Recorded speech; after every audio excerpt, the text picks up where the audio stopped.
안녕하세요. 대한민국 최고의 강연 최강 1교시에서 이번 강연을 맡은 영화평론가 강유정입니다. 저는 강단대 글로벌 문학부에서 문화 콘텐츠 전공 교수로 학생들에게 소설, 영화, 드라마, 광고, 뮤지컬 같은 서사 장르를 강의하고 있기도 하고요. 한편 아마 여러분 보셨을 수도 있는데 다양한 대중매체에서 영화에 대한 글을 쓰기도 하고요. 그리고 방송에서 출연해서 이야기하는 영화평론가로도 활동하고 있습니다. 오늘 제가 여러분과 나눌 이야기는 우리 시대의 영화입니다. 영국의 영화 비평지인 사이트 앤 사운드에서는 1952년 이후에 매 10년마다 우리 시대 영화를 선정해 오고 있습니다. 최근에 2022년 바로 이 사이트 앤 사운드즈에서 새롭게 영화 목록을 좀 뽑았는데요. 중요한 건 여기서 최초로 여성 감독의 작품이 1위로 선정되었다라는 겁니다. 자, 그렇다면 이처럼 각각 10년마다 뽑는 사이트 앤 사운드즈의 1위 영화들을 살펴보면 어쩌면 우리 시대의 영화, 그리고 우리 시대가 중요하게 생각해야 되는 영화가 무엇인가 한번 생각해 볼 수도 있고, 또 다음엔 어떤 영화가 올지도 한번 예측해 볼 수 있지 않을까요? 그래서 오늘 강연은 사이트 앤 사운드즈가 선정한 가장 위대한 영화, 그 영화에 대한 첫 번째 이야기 시간을 갖도록 하겠습니다.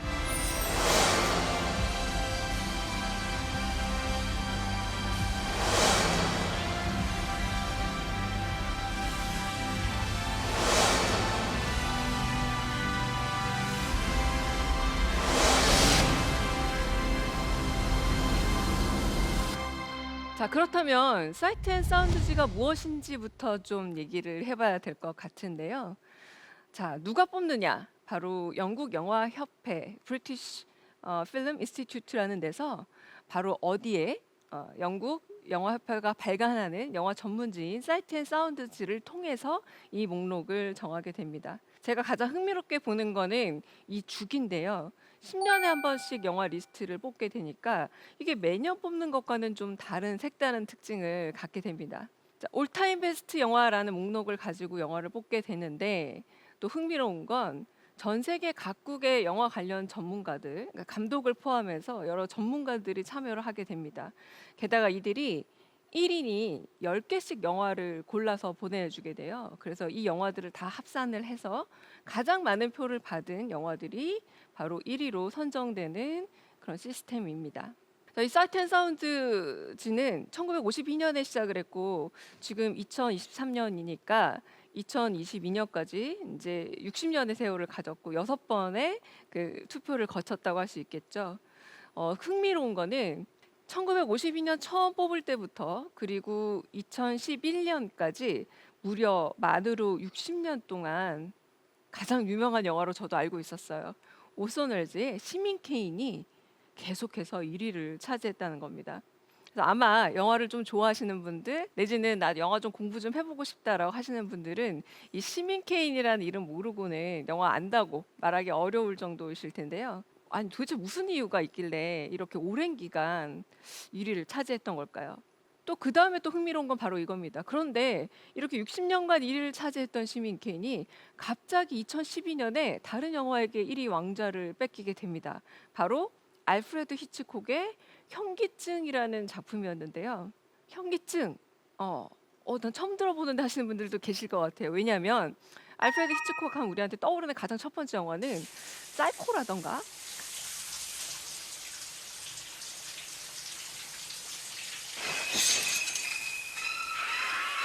그리고 막 새한테 막 머리 쪼이는 영화 기억나시죠? 새라던가.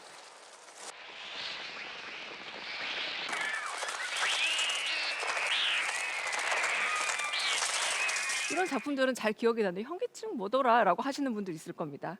자, 그런데 아쉽게도 그 다음에 뽑은 그다음 10년이 지나서 2022년에 현기증은 조금 순위가 2순위로 밀렸고요. 자, 이번에는 샹타 레커만의 작품인 바로 잔느 딜망이라는 작품이 1위로 오르게 됩니다.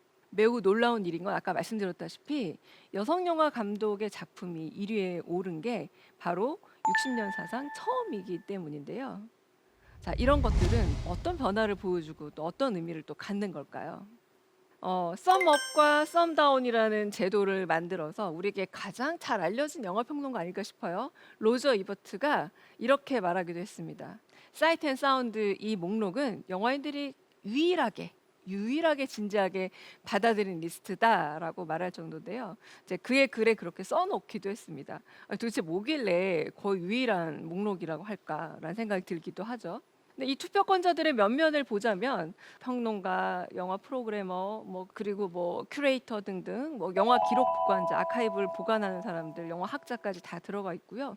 무엇보다 조금 여러분도 눈여겨 보시는 나는 좀 예술영화관은 한 달에 한두 번은 간다 내지는 나는 작가주의 영화를 좀 따라서 본다라고 하시는 분들은 이름이 익숙한 감독들도 이 투표권자들의 이름을 올리고 있습니다. 가령 유전이라는 영화로 우리에게 잘 알려진 아리 에스터 감독이라던가 그리고 태국 영화 아방가르드의 가장 앞선 이름을 차지하고 있는 아피차퐁 위라세타 쿤도 투표를 했고요. 그리고 마이클만 감독도 있고 대만의 가장 유명한 작가주의 감독인 차이밍 양도 이름을 올리고 있고요. 그리고 아마 이 영화 많이 보셨을 것 같은데 돈 룩업이라는 영화를 만든 에던 맥케이도 들어가 있습니다. 제임스 그레이라던가 Does not matter what you do. You got a right to be happy, Ava. 그리고 또 한편으로는 분노의 질주라고 하는 매드맥스를 만든 조지 밀러 감독도 들어가 있고요. 이렇게 잘 알려진 유명한 감독들이 투표권을 행사하는구나라는 생각이 들기도 하는데 더 익숙한 이름도 있습니다. 바로 우리 영화 감독인 봉준호 감독, 홍상수 감독, 그리고 류승환 감독, 그리고 비밀은 없다의 이경미 감독. 그리고 최근에 벌새라는 영화로 굉장히 주목을 받았던 젊은 신예 감독이죠. 김보라 감독도 이 리스트에 들어가 있습니다. 그러니까 이름을 쫙 보시면 투표하는 사람들이 신뢰할 수 있는 그리고 실력을 갖춘 영화인들이구나라는 게 아까 말씀드렸던 로저 이버트가 말한 이 영화 목록이야말로 내가 믿을 만한 목록이다라는 그런 신뢰도를 쌓게 되는 원인이 된다고도 할 수 있겠죠. 자, 그런데 흥미로운 건 언제나 전문가 순위와 감독 순위를 따로 보여주게 됩니다. 사실 순위는 지금도 그 웹사이트에 들어가 보시면 250위 바깥까지도 있습니다만 저희는 주로 이제 10위권 안팎의 이야기를 오늘 나누게 될 텐데요. 1위부터 한 2위까지만 살펴보더라도 전문가 순위 1위는 오늘 제가 말씀드릴 잔나 딜망이라는 이 영화가 1위를 차지했는데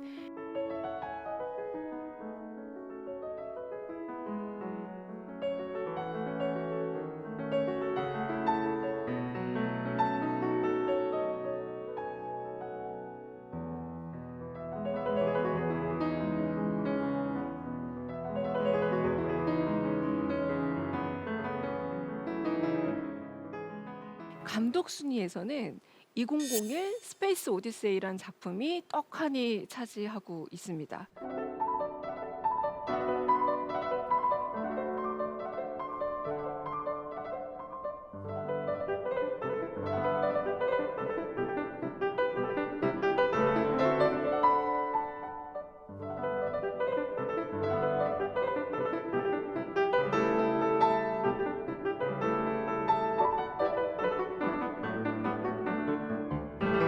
그러니까 1위가 좀 다른 거예요. 물론 뭐 2, 3위 좀 비교해 봤을 때 뭐 동경 이야기라던가 시민 케인이 들어가 있는 것들은 비슷하지만 대부도 또 이를테면 순위가 매우 다른 작품 중 하나입니다.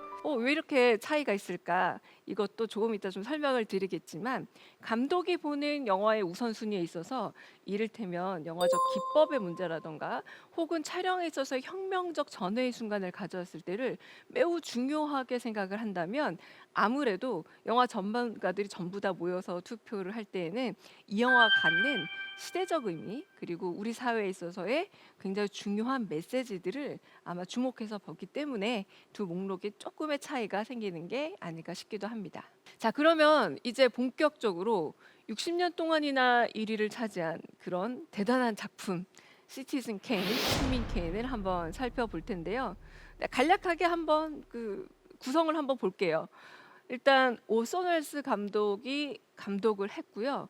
그리고 포스터에 나와 있는 저 인물 바로 주연도 자기가 맡았습니다. 각본도 오손 웰즈가 썼습니다. 영화는 1941년에 개봉을 했는데 그 당시 굉장한 대형, 그러니까 우리로 따지자면 뭐 CJ 같은 굉장히 큰 회사라고 할 수 있을 텐데 그런 회사에서 이 영화를 만들어내기도 했습니다. RKO 라디오 픽처스라는 회사였는데요. 좀 재밌는 사연이 있어요. 오손 웰스가 1915년생이라 고작 26살 때 이 영화를 만든 거거든요. 어떻게 가능했을까? 지금 같으면 뭐 제가 생각했을 때 대학을 졸업하기도 쉬운 나이가 아닌데 저 때 영화사 60년을 차지하는 대형 작품을 만들 수 있었다. 천재이기도 하지만 그를 믿어준 누군가가 있어서 영화를 제작하는 데 지원을 해줬을 거 아니에요. 자, 바로 조금 전으로 돌아가 봐야 합니다. 바로 1938년에 이 올son 웰스는 원래 연극 무대에도 오르는 배우이기도 했고요. 그리고 라디오 극을 만들어서 그 극을 송출하는 작가와 감독 일을 하기도 했습니다. 그 전에 1938년 10월 30일에 바로 H.G. 웰스의 SF 소설인 우주 전쟁을 너무나 그럴듯한 라디오 극으로 만들어냈어요. 어떤 식으로 만들어냈냐면 처음에 오늘 라디오를 시작하겠습니다 이러다가 어디선가 외계인이 침공을 했습니다. 지금 지금 미국을 비롯한 온 지구가 이 외계인 침공 때문에 큰일이 났습니다라는 식으로 너무나 실감나게 해서 그때 당시 30년대 말이니까요. 1, 2차 세계대전 한창 중간이기도 했었잖아요. 그러다 보니 사람들이 진짜 외계인이 공습이 있는 줄 알고 혼비백산을 일으켰다고 합니다. 바로 이 능력을 높이 산 스튜디오에서 그래, 이런 인물이라면 사람들을 깜짝 놀라게 하게 할 수 있겠구나. 자, 그러니까 이 사람한테 좀 대형 프로젝트를 맡겨도 되겠다라는 신뢰감을 준 거죠. 오손 웰즈는 이런 말을 하기도 했습니다. 헐리우드는 아이가 갖고 싶어하는 장난감을 만드는 곳이다. 그러니까 나는 한마디로 지금으로 따지면 굉장히 대중성 있고 상업성 있는 영화를 만들 자신이 있다라고 말한 거기도 하겠죠. 자, 그러면 이 영화를 살펴보기 위해서는 우리가 요거 하나는 꼭 알고 가야 돼요. 바로 뭐냐면 로즈버드라는 이름입니다. 커피 이름 아닙니다. 우리한테 커피 이름처럼 많이 알려져 있는데요. 왜냐하면 이 영화는 처음 시작할 때 이 찰스 포스터 케인이 세상을 떠나는 걸로 시작을 해요. 자, 떠나는 걸로 시작하는데 마지막 유언으로 로즈버드라는 말을 남기고 합니다.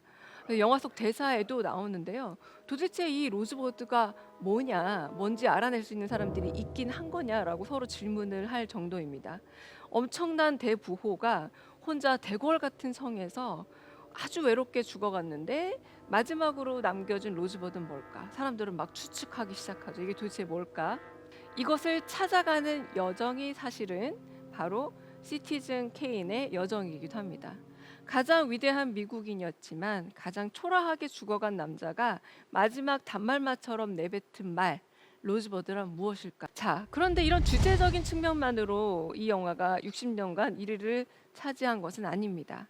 흥미롭게도 이 영화가 부각되기 시작했던 그 시점에는 까이에데 시네마라고 부르는 프랑스의 비평가 그룹들이 활동을 하기 시작했는데요. 자, 이 까이에데 시네마의 비평가 그룹은 다름이 아니라 상업화되어 있는 영화들이 아니라 다른 과정에서의 공정, 그러니까 작가라고 부를 수 있는 감독들이 따로 있다라고 선언을 하게 됩니다. 자, 그 작가라고 부를 수 있는 감독들은 어떤 특징을 갖고 있을까? 컨베이어 벨트 위에서 올려놓고 마치 하나씩 클립을 만들어서 그런 식으로 만들어내는 공장형 영화나 혹은 영혼이 없어 보이는 재미만 있는 영화가 아니라 뭔가 생각해 볼 만한 여지를 갖고 있는 것들이라고 해서 굉장한 상찬을 하게 돼요. 바로 작가라는 건 author고 author는 저자라는 뜻이며 이건 일종의 작품이자 예술의 반영으로 올라가는 영화라는 의미이기도 합니다. 이 앙드레 바잔을 비롯한 까이에드 시네마는 계속해서 이 영화 목록을 정하는 데 있어서 비평적인 힘을 발휘하게 되고요. 제가 영화 비평가기도 하지만 영화 비평가로서 영화계에 가장 큰 영향력도 미치고 서로 교호작용을 하면서 정말 긍정적 시너지를 냈던 가장 행복했던 시기가 바로 이 시기이기도 합니다. 자, 그렇게 보자면 이 미장센이란 말도 사실 불어인데 샴푸 이름이기도 하죠. 불어인데 왜 불어에서 왔는지 눈치를 좀 채셨을 거예요. 자, 이 미장센이란 용어 자체가 영화 안에서 보여줄 수 있는 기법적인 시각적인 촬영 그리고 조명, 음악 이 모든 요소들이 합쳐져서 갖게 되는 예술적 요소를 의미한다고 할 수 있을 텐데요. You don't expect me to keep any of those promises, do you? 오손 웰즈의 이 미장센은 바로 여기서 발견할 수 있습니다. 바로 다름 아니라 디포커싱이라 부르는 매우 중요한 영화적인 기법의 발견에서 볼 수 있는데요. 자, 이 미장센의 핵심을 이루는 것들을 보자면 일단은 새로운 기법을 바로 오손 웰즈가 영화에 발명해서 적용까지 했다라는 겁니다. 저는 깜짝 놀란 게 오손 웰즈가 천재가 아닌가 싶었던 게 실제로 오손 웰즈는 영화학과를 다녔다거나 영화를 배운 경험이 없다라고 해요. 그냥 역마차라는 영화를 여러 번 보면서 저렇게 영화를 찍어야지라고 독학을 했다고 하는데요. Nickname I had as a kid. Right name's Henry. Seems to me I knew. 그럼에도 불구하고 제가 오손 웰즈가 이룩한 여러 가지 새로운 기법과 촬영에 대해서 좀 이름만 먼저 말씀을 드려보겠습니다. 로우 앵글은 주로 정치인들이나 정치 지도자들, 심지어 독재자가 좋아하는 그런 앵글이기도 합니다. 왜냐하면 아래에서 위로 찍으면 그 사람이 훨씬 더 위대해 보이고 커 보이는 효과를 갖게 되거든요. 그걸 활용해서 시민 케인의 위대함을 여러 번 보여주고 있고요. 또 그리고 로키 라이트라는 걸 씁니다. 이게 뭐냐면 조명을 매우 낮게 어둡게 보여줌으로써 그래서 이 조명을 통해 사람들의 감정이라던가 혹은 그 사람이 놓여 있는 위치 같은 것들을 객관적으로 보여주는 미장센으로 활용하기도 했습니다. 자, 그리고 몽타주 기법이라고 하는 러시아 영화에서 발전된 이 편집 기법을 활용함으로써 또 그 사람의 생애를 입체적으로 보여주는 데 활용하고 있죠. 대략 얘기한 게 이 정도입니다. 바로 이 모든 것들을 영화 속에서 실현했다라는 게 가장 중요한데요. 바로 이 디포커싱이라는 것을 보여줌으로써 영화의 내러티브와 그리고 관계 구도 그리고 권력 구조까지 다 설명을 해냈고 그래서 우리가 위대한 최초의 시간 그 최초의 영화라고 부를 때 왜 시민 케인을 얘기하느냐라고 들레즈가 얘기할 때에도 바로 이 디포커싱 때문이다라고 말하고 있는 경우도 있습니다. 바로 이 장면을 좀 주목해서 보셨으면 싶은데요. 이 그림을 보자면 사진을 보자면 한 장면이에요. 자, 포커스가 이 네 사람에게 모두 다 맞춰져 있습니다. 영화를 안 보신 분들은 이게 무슨 내용일까라는 생각이 들기도 할 텐데 일단 어머니가 바로 아들 케인의 미래를 결정하는 장면이거든요. 이 결정하는 장면인데 앞에 있는 사람이 남편이 아니에요. 후견인입니다. 아버지는 저 중간에 어중간하게 서 있는 남자가 바로 남편이에요. 그리고 정작 이 결정으로 인해서 운명이 바뀌게 될 케인은 창 밖에 아무것도 모른 채 부모님에게 후견인에게 인생을 맡긴 채 그냥 포커싱 되어 있습니다. 이 관계 설정을 한 장면으로 잘 보여주고 있는 게 바로 시민 케인을 만든 오손 웰즈의 일종의 천재성이라고 할 수 있는 거죠. Where do I sign, Mr. Thatcher? Right here. 자, 시민 케인은 이런 식으로 우리한테 굉장히 다양한 화면 구도 그리고 연대기적 접근을 다시 이렇게 플래시백을 통해서 보여주는 플롯 구성 여러 가지를 통해서 우리에게 미장센 그리고 시각적인 사고 비가시적인 것을 통해서 가시적인 것을 만들어내는 능력들 입체적 플롯 다양한 영화사의 혁명적인 순간들을 선사하게 됩니다. 자, 그렇다면 이렇게 60년간 지속된 오손 웰즈의 아성을 꺾은 알프레드 히치콕의 영화 현기증으로 한번 넘어가 보죠. 자, 알프레드 히치콕은 잘 알다시피 영국 태생의 감독이고요. 영국과 미국을 오가면서 작업을 했던 감독이기도 합니다. 우리에겐 사이코나 새라는 작품으로도 잘 알려져 있는 감독이기도 합니다. 현기증은 1958년 작품이기도 한데요. 우리에게 잘 알려져 있는 사이코라던가 새보다는 좀 덜 알려져 있는 작품이기도 합니다만 저는 이 작품의 등장이 매우 상징적으로 느껴졌어요. 왜냐하면 자, 60년간 영화사에 일종의 비평적인 어떤 호흡을 가져오고 기법적 전환과 플롯의 혁명을 가졌던 작품이 1위를 했다면 히치콕의 영화는 다름 아니라 심리적인 상태와 정신분석적인 인물을 통해 우리 내면을 들여다보고 싶어하는 강한 내적 욕구가 발휘된 게 바로 1위의 선정 이유이기 때문입니다.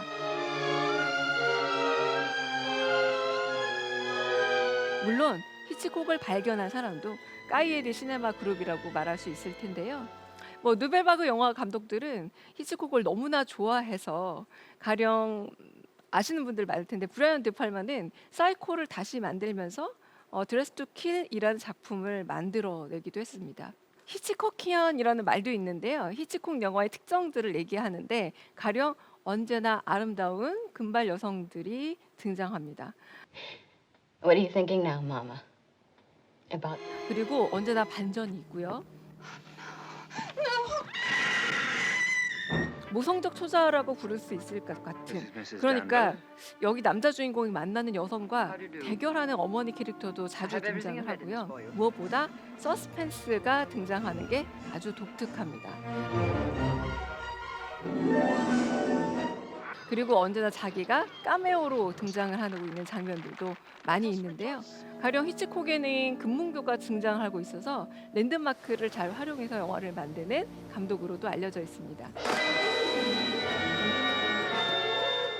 무엇보다 히치콕은 우리가 왜 영화를 보는지 그 내면의 은밀한 욕망을 건드는 데 천재였는데요. 가령 이창이란 영화를 보자면 왜 우리는 영화를 보는가 이유 중에 하나가 사실 영화가 아니라면 절대로 볼 수 없는 남의 삶을 엿볼 수 있기 때문이다라는 관음증을 영화의 욕구로 전적으로 내놓은 감독이기도 해요. Can't you just see me rushing home to a 그래서 그런 긴장감을 보면서 남의 삶을 엿보지만 그 엿봄을 통해 나의 삶을 되돌아보는 게 바로 영화다라는 심리적 국면을 만들어내게 되는 거죠. 우리가 꼭 기억해야 될 용어가 하나 있습니다. 바로 서스펜스라는 건데요. 서스펜스는 이를테면 이런 감정입니다. 누군가 다가와서 영화 속 인물을 해하려고 할 때 영화 속 인물은 몰라요. 그런데 관객들은 알고 있습니다. 네, 이 서스펜스라는 용어는 결국은 우리가 히치콕주의자라고 부르는 코엔 감독이라던가 여러 감독들이 활용하고 봉준호 감독도 무척 애정하는 그런 영화적 기법이라고 할 수 있을 텐데요. 관객도 놀라고 한편으로는 등장인물도 같이 놀라는, 이를테면 살인의 추억에서 혼자 걷다가 어두운 밤이 논두렁에 숨어있던 용의자가 갑자기 덮치는 장면, 이런 장면들은 모두가 같이 깜짝 놀라죠. 이런 걸 바로 호러씬, 공포스러운 장면이라고 부릅니다. 하지만 서스펜스는 굉장히 교묘하게 만들어진 감정인데요. 트리포와 그리고 히치콕이 대화를 나누면서, 트리포 아까 누구였죠? 바로 까이에리 시네마 그룹의 감독이자 비평가인데요. 둘이 얘기를 나누면서 이 서스펜스를 설명합니다. 탁자 밑에 갑자기 폭탄이 터져서 다 다치는 걸 보여주는 것보다 오히려 관객에게만 탁자 밑에 폭탄을 보여준 다음 이 등장인물 둘은 모른 채로 시간이 가는 걸 보여줘봐라. 이게 바로 서스펜스다라고 설명을 하고 있는 거죠. 그러니까 우리는 스크린 너머 사람들에게 아무런 정보를 전달할 수 없는 좀 무력한 관객인 거예요. 뭔가 알려주고 싶지만 스크린 너머에 있는 두 배우, 두 연기자들은 이미 딴 세계에 존재하고 있죠. 그 갑갑함을 심리적으로 잘 활용해 보자라는 게 바로 히치콕의 제안이었던 겁니다.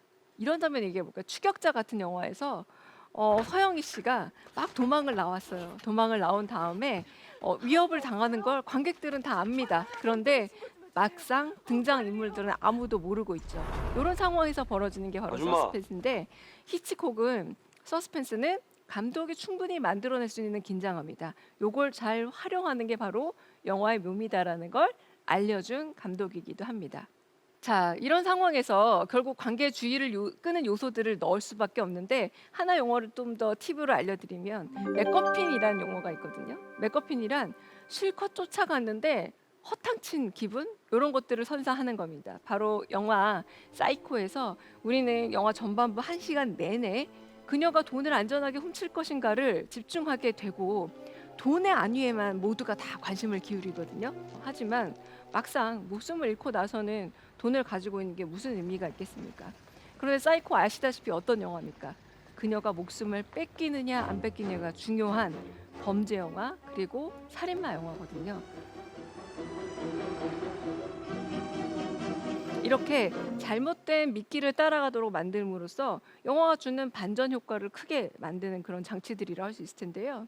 이런 맥거핀이 어디서 유래했느냐? 좀 많은 설이 있지만 이미 해외 특파원이라는 영화에 맥거피라는 이름이 등장했다고도 하고요.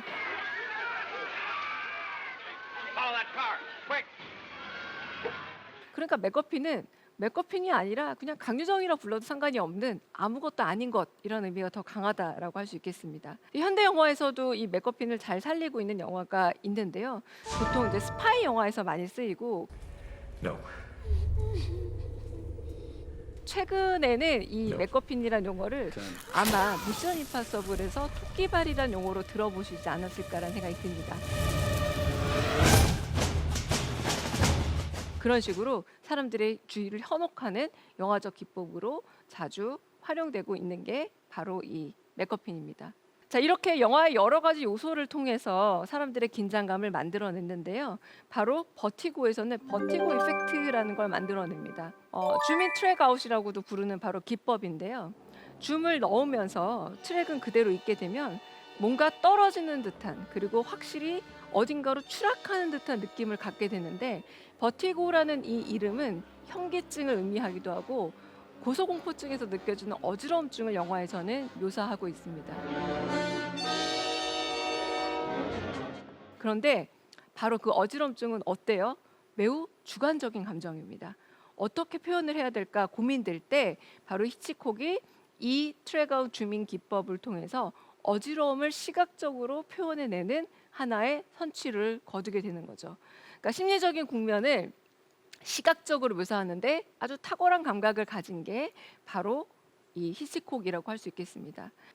이렇듯 히치콕은 사람들이 가지고 있는 영화를 보는 깊숙한 숨은 욕망을 잘 건드려냈고요. 이 욕망을 통해서 결국은 내가 나를 분석하고 싶어 하는 20세기 현대인들의 감정과 잘 교호작용을 일으켰는데요.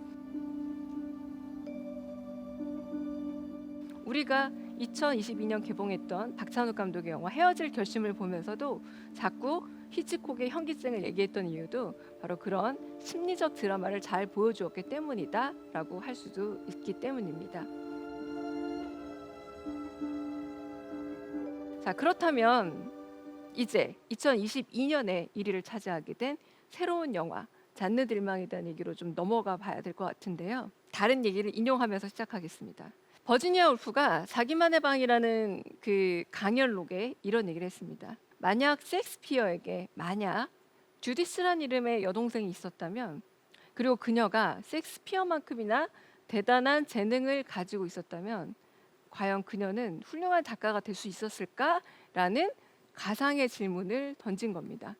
하지만 그녀는 아마도 16세기의 삶에서 자신의 꿈을 이뤄내기는 어려웠을 걸로 보입니다. 왜냐하면 같은 재능을 가지고 있다고 하더라도 여성 작가의 삶이라는 건 1600년대에는 허락되지 않았기 때문이죠. 제가 이 말을 드리는 이유는 바로 2022년 잔느 들망이란 작품이 부각된 데에는 이런 여성 감독, 여성 글쓰기, 그리고 여성의 삶이라는 게 주요한 자극과 모티브가 되었기 때문에 말씀을 드리는 겁니다. 작품은 1975년 프랑스 벨기에에서 같이 만든 작품이고요. 사실 원제를 좀 주목할 필요가 있습니다. 잔느 들망 코메르스가 28번지 브뤼셀 1080이라고 되어 있습니다.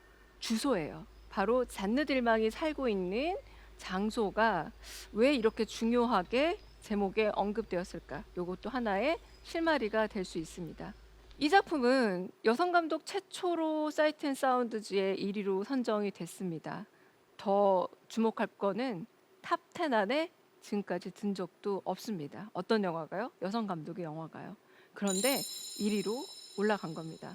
자, 그리고 이 영화는 3시간 30분의 러닝 타임을 가지고 있습니다. 뭐 요즘에야 워낙에 긴 영화도 많으니까 이게 뭐 길어라고 생각이 들겠지만, 만약 보신다면 어떤 생각이 드냐면 3일 동안의 일상을 거의 1시간 10분씩 보여주는 셈이다라고 생각하시면 돼요. 그러니까 거의 달라질 것 없는 한 여성의 삶을 아침에 일어나서부터 잠들기까지의 과정을 3일 내내 보여주는 겁니다. 3일 내내 보여주고 그게 3시간 반 동안 일어나고요. 영화를 보시게 되면 여기서 지금 어떤 변화가 일어났지? 아침에 일어나서 이를테면 우리로 치면 앞치마 같은 걸 입고 아침을 준비하고 아들의 뭐 구두를 손질을 하고 둘째 날도 거의 비슷해 보이는데 뭐가 다르지라는 생각이 자연스럽게 들게끔 하고요. 우리 지금 카메라 워킹 얘기도 많이 했어요. 가령 그 줌인아웃 트래킹 같은 걸로 역동적인 심리를 표현했다라고도 하기도 했고요. 그리고 디포커스를 통해서 여러 가지 것들을 한꺼번에 동일선상에 초점을 맞춰서 권력 관계를 연상하기도 한다고 했습니다. 자, 그런데 이 잔느 딜망이란 영화는 마치 정모라를 그리듯이 거의 움직이지 않는 카메라를 선택하고 있습니다. 그런데 이 선택이 2022년에는 매우 의도적 선택이고 주제를 부각하는 촬영 기법이라는 게 더더욱 합의가 됐다라고 할 수 있을 텐데요. 자, 그녀의 일상을 조금 더 보겠습니다. 그녀는 하루 종일 아침에 일어나서 아들을 위해서 밥을 차리고 침대를 정리하고 그다음에 아들을 보내고 난 다음에는 옷을 단정하게 다시 입고는 사실 매춘을 합니다. 그리고 다시 옷을 갈아입기 전에 샤워를 꼼꼼하게 하고 다시 아들을 기다려서 매춘을 통해 번 돈으로 장을 보고 아들에게 밥을 차려주고 시시한 얘기들을 일상적 얘기들을 하다가 또 잠이 듭니다. 이게 3일이나 반복이 되는데요. 자, 이게 의미하는 건 어떤 걸까요? 3일 동안의 이 삶을 지켜보다 보면은 그 집은 마치 감옥처럼 느껴지기도 합니다. 그녀는 이를테면 파산한 중산층 여성인데요. 파산의 원인도 남편이 세상을 떠났기 때문입니다. 남편이 세상을 떠나고 더 이상 돈벌이가 정확치 않고 돈을 벌기 힘들어진 이 여성이 아들과 먹고 살 돈을 마련하기 위해 생계형 매춘을 하는 상황이 펼쳐지고 있는 건데요. 카메라는 마치 엄격한 관찰자처럼 그녀를 바라봅니다. 그리고 부엌이 매우 중요한 일상으로 다뤄지고 있는데요.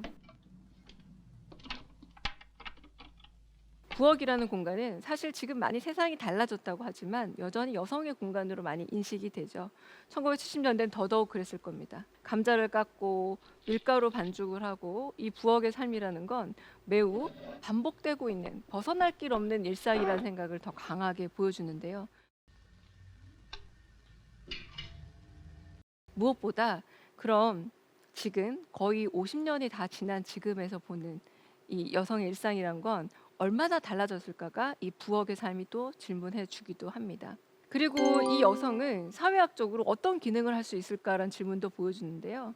영화 속에서 여성은 이튿날 이후부터는 외출하는 장면도 보여주긴 해요. 근데 집으로 돌아오는 순간 엘리베이터를 타는데 철장으로 열고 닫는 이 엘리베이터는 마치 그녀가 스스로 감옥으로 되돌아가는 듯한 느낌을 시각적으로 전달해 주고 있기도 합니다. 자, 로라 벌비는 숭배와 강간의 시선이라는 책에서 여성을 프레임으로 가두는 어떤 남성 중심적 시각에 대해서 이야기한 바 있습니다.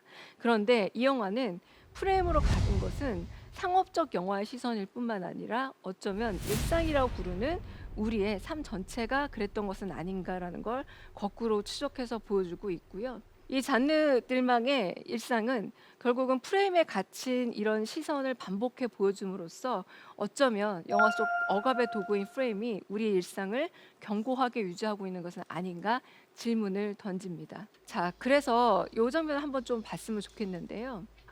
잔느 딜망은 한 번도 흐트러짐 없는 머리 화장을 보여줍니다. 심지어 샤워를 할 때조차도 머리와 얼굴은 흐트러지지가 않습니다. 자, 이렇게 자기의 꼿꼿함을 유지하려고 하는 이 여성이 생계를 위해서 매춘을 하는 그런 모습은 오히려 아이러니를 아주 배가해주는 장면이 되기도 하는데요. 자, 그렇다면 왜 지금 다시 이 잔느 딜망일까를 돌아볼 필요가 있습니다.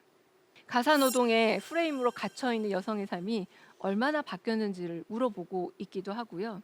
이렇게 옷이나 화장 그리고 머리 같은 이런 코스튬으로부터 또 여성은 얼마나 그 시선으로부터 자유로워지고 있는가라는 질문도 하고 있습니다. 그리고 여성이 혼자 생계를 꾸려가는 건 50년 전과 달리 지금은 만만한 일인가? 특히 경력이 단절되어 있고 아이를 키우는 싱글맘으로서 그렇게 혼자 살아가는 건 과연 만만하게 되었는가라는 질문도 던지고 있습니다. 마지막 7분간 보여지는 이 장면은 단순히 남성과의 정사가 아니라 마치 남성에게 억눌려서 프레임 너머에 도저히 벗어날 길 없는 답답한, 마치 레슬링에서 벌칙을 받는 듯한 장면을 연상시킵니다. 벗어나고 싶다라는 강렬한 욕망도 느껴지고요. 그리고 이 정사에서는 여성적 쾌락이라든가 즐거움은 전혀 발견할 수 없는 그 장면을 목도하게 됩니다.